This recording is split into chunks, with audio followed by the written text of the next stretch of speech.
G'day guys, kia ora, my name is Wildkard. Super Rugby, round 5, Hurricanes versus the Western Force. Another pretty good performance from the Western Force, again, against a New Zealand team in New Zealand, once again. And yeah, the Hurricanes, despite that absolute blowout against the Waratahs last week, this week they looked a little bit weak, provided that they did put on sort of like the B team at the beginning of the game, and then only for their sort of like the bomb squad to come off in the second half to completely seize the game for themselves. But yeah, the Western Force were truly in this game for the most part. And once again, I really felt the Australian side just didn't have the courage, didn't have the self belief to really put themselves in a position to take the opposition to the depths and really test the opposition and see, where that actually ends up with. There was, for the first half, the Western Force was actually leading, provided it was against a lot of the so-called, B team. But the second half, you can tell there was a mental switch that was clicked off on the Western Force side when they decided to take the 3 point, right? In the first half, they were given plenty of opportunities to take 3 points, and they backed themselves, they backed themselves, they backed themselves. It took 20 minutes for the Western Force to finally decide, hey, look, let's just take the 3, let's settle things down. We've tried enough. Let's just, put some score pressure on and go from there. And even after that 3 points was taken, the Western Force continued to back themselves and end up being ahead, taking the lead at halftime. And then the second half, just before the so-called bomb squad is about to come on for the Hurricanes, the Western Force, just went into a like a defensive mode. I don't know, just see the confidence and the determination and self-belief they had in the first half just completely evaporate. Like immediately they were like, let's take in the 3 points, and then only to completely relinquish all the momentum, all the confidence, just got sapped out of the team and just really copped, like what, three tries or something in return, and then just completely lost the game within about 15-minute period where the Hurricane just put off, not only that they went from losing to taking over the lead, but taking so much of a lead in just about 15-20 minutes that the Western Force had no chance of coming back anymore. Yeah, the game just completely slipped away in about 20 minutes because they just mentally could not get over the barrier. They have to keep fighting and keep playing rugby against these New Zealand teams. And yeah, it was, I think the Hurricanes reserves came on at that perfect timing as well. It came on at a time where the Western Force players were feeling a bit of a doubt on themselves, feeling like they were, they wanted to just hold on maybe with 3 points was good enough. And then sure enough, the big names like Warner Durns came on, completely blown the Western Force out of the water. Again, a little bit disappointing, but it is, it just, I don't know what needs to be done. Maybe that is the time you put on your reserves, right? Have like 1 or 2 reserves who you can count on to bring on just some more pressure to spice things up a little bit, to just just give an instruction to come on and just try a few moves, not to just go into a sense of, oh my goodness, not really sure what to do here and feeling a bit overwhelmed, a bit lost, and then just go for the default 3 point and relinquishing that momentum. Maybe this is the time you bring on your substitutions, right? And and have like a game plan that really just get your players to execute around these new players, right? Whether it be a certain style of kicking game, whether it be a set piece that you guys wanted to pursue, just something that comes on to bring a bit more structure into the team, bring a bit more confidence to the team, bring a bit more, bring a bit more, a goal, bring a new goal for the team to pursue, right? Instead of just saying, wow, let's kick it 3 points and see what happens. You brought on new players, you've brought on some new game plan, and everyone's like, okay, let's focus on getting this line out. Let's focus on getting this kick into this spot, and maybe get a chasers that you just came on to push that pressure. That I think that's something that for the Western Force needs to really look at, because the team has all the talent in the world to compete against the best team in the world, and that dip in energy in the second half needs to be addressed one way or another, right? And I just think that it was again a little bit disappointing that we saw. Yeah, you can. I don't know how many times I've seen this. The Australian team take 3 points only to concede multiple tries in retaliation with no answer whatsoever. And for the Hurricanes, it was quite interesting as well. This was the return of Ruben Love. Was he at fullback or was he at wing or was he at 10? Because I think he came on for 10, but Geordie Barrett was receiving the ball most of the times from the 9 directly, and Ruben Love was just kind of left out of the loops, and he was defending the winger position. He wasn't really getting swooping back to do the kicking game either, so he was just really, really quite not quite worked into the team at all, in my opinion, in this game. And I was looking forward to this Ruben Love, Geordie Barrett combination because this could be the All Blacks 10-12 combination. You know, if Razor Robinson had a bit of balls, could have tried that at least once in the last 2 years, but no, he didn't do that at all. And for Ruben Love to return, to finally play next to Geordie Barrett in a big game, tier 1 game, I guess, at 10, really didn't see much. I really didn't see much. I thought the kicking game from the Hurricanes was pretty good. So the Hurricanes did 2 types of kicking. One's out of the night, out of Roygard. Really be able to consistently find that little chip over the top, getting the bounce, and also just spreading the ball out wide and then getting the kick down the sideline there as well. So just from the 9 and then out wide. So there was really not much of a kicking out of the 10 from the from the Hurricanes. For the Western Force as well, really well to get the ball out wide and get that kicking down for the chasers, or like the French style. I like to call it the French style. Just get your speedy wingers to put that, just put the ball to the boot and then just, gun down the sideline and try to get it back, or putting up pressure that the opposition couldn't get a good return kick. Darby Lancaster was absolutely outstanding on this game. A couple of times, I think he kicked the 50-22 and just really pressured a lot of those kicks. He got 2 tries as well, just being in the right place. But I think the kicking game from him was just really well executed in terms of out of all the wingers in Australian sides. Even at the Waratahs, I thought, they tried to do the similar thing with Jorgensen down the sideline. Hasn't quite worked out. They tried it a couple of times with Harry Porter and what's his name, Andrew Callaway. Didn't really work out for those 2 guys either.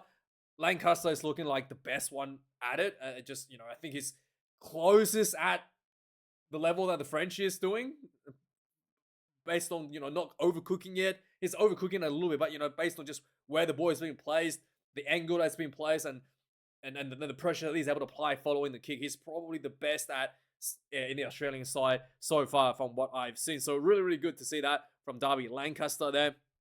And Curly Bill was put at 12 as a second playmaker for the Western Force.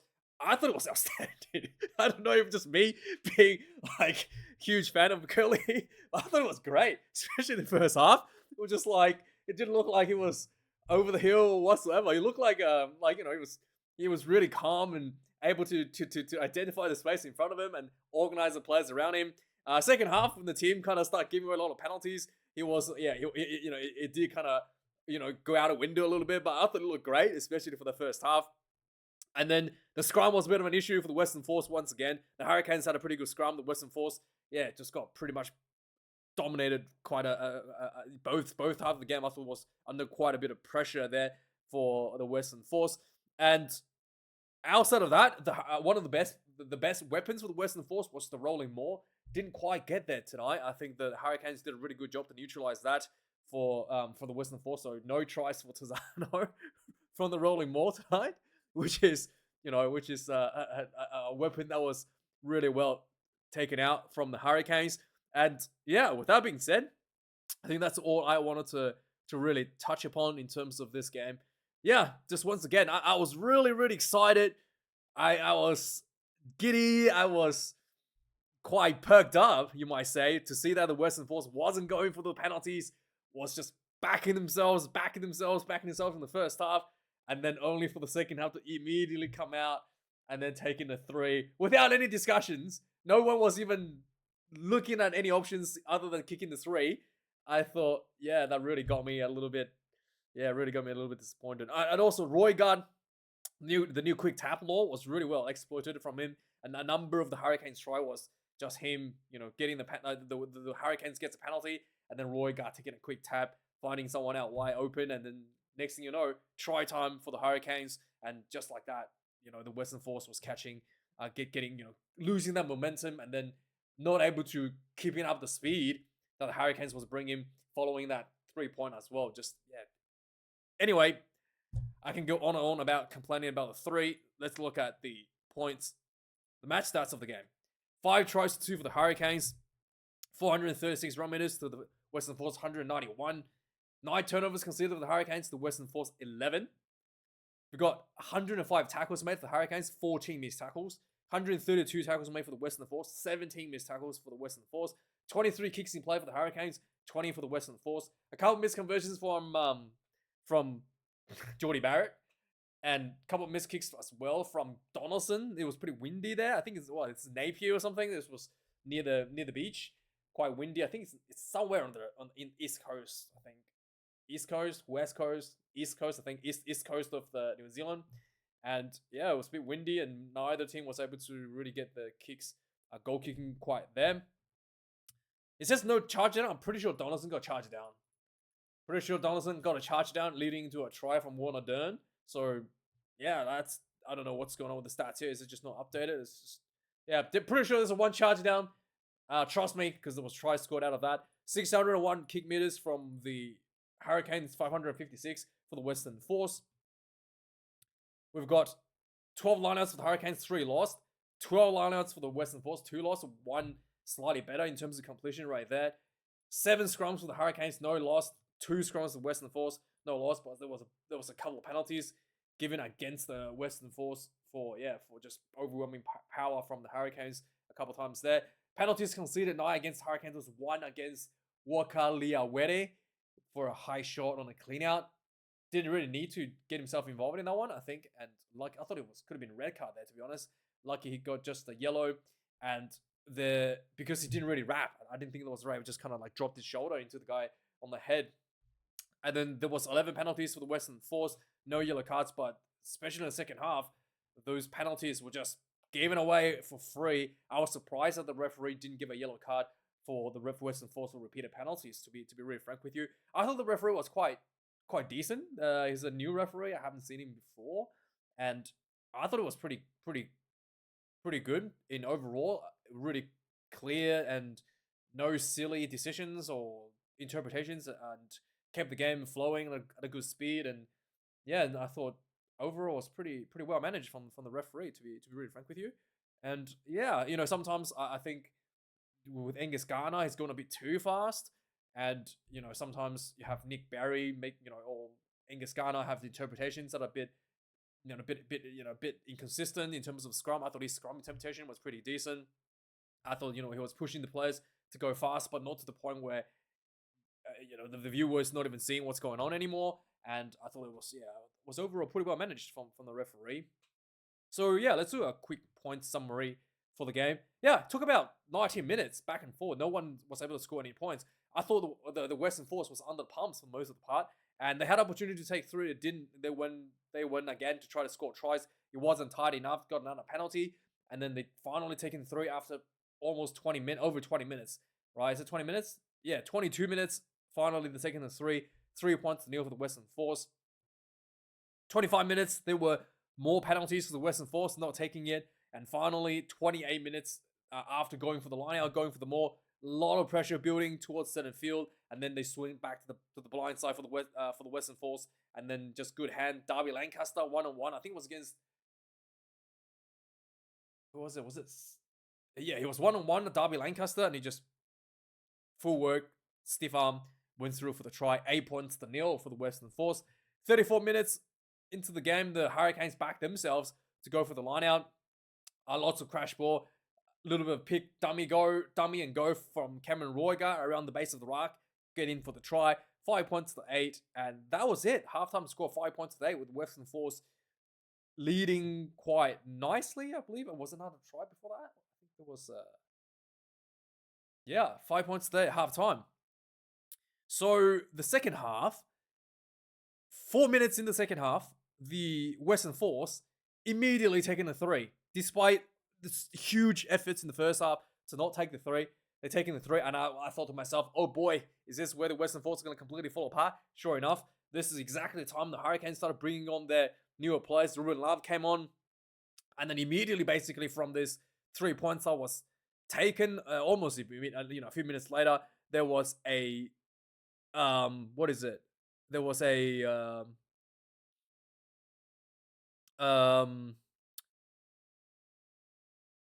Yeah, there was a lot of just pressure from the Hurricanes, mounting penalties against the Western Force, and then the Hurricanes wasn't able to score for a couple of times. There was like an obstruction that leading the try that was called back. There was a forward pass that leading the try that got called back, and then eventually the Western Force, despite the Hurricanes not being tidy, wasn't able to absorb the pressure. The Hurricanes eventually got Brad Shield to crash over for the try, 12 points to 11. Suddenly, the Hurricanes ticks ahead by 1 point. 52 minutes, there was, again, a counter-attack from the Hurricanes. The ball was punted down the field. Josh Morby chased it, got the turnover penalty.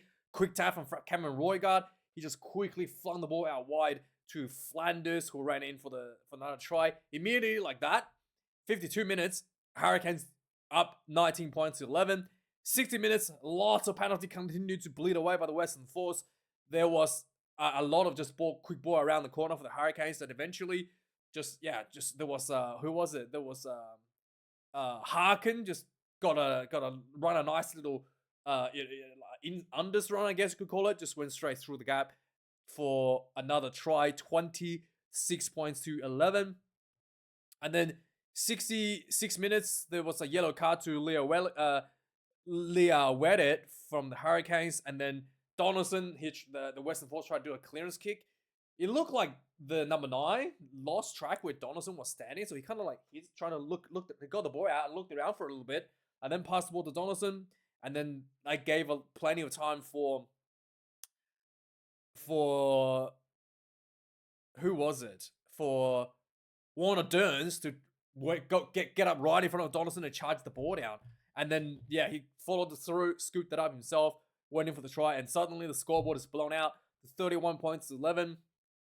After that, the Western Force, with playing against 14 players, actually get themselves back into the game a little bit. There was some pretty poor kicking game from the Hurricanes. There was basically a clearance kick from the new number 9 that came onto the field, went straight up and basically down in the middle of the field. That was caught by the Western Force Hastings. There was one of the reserve. Hastings got the ball, and then he just quickly swung the ball out. Good hands out wide to Darby Lancaster, ran in for the try immediately. 36 points to 16. And then 74 minutes, there was a 50-22 that was kicked by the Western Force. And then, just some a line out, and then just some quick crash balls, and eventually there was the ball went out wide, and the defense was just not there for the Hurricanes, with the player missing the bin, and the name Faifua went in for the try, 31 points to 23. And then, that's pretty much it. Right before the end, looked like Lancaster had a nice little break outside the Western Force 22, and then he kicked the ball downfield, just went a little bit too far, couldn't quite get the 50-22 there.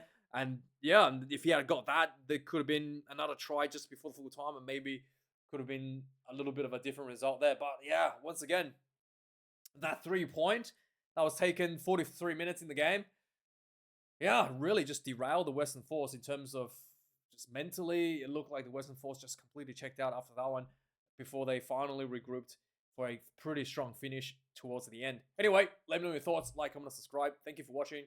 Have a good weekend. I'll see you guys tomorrow for Super Rugby and Six Nations review. Cheers.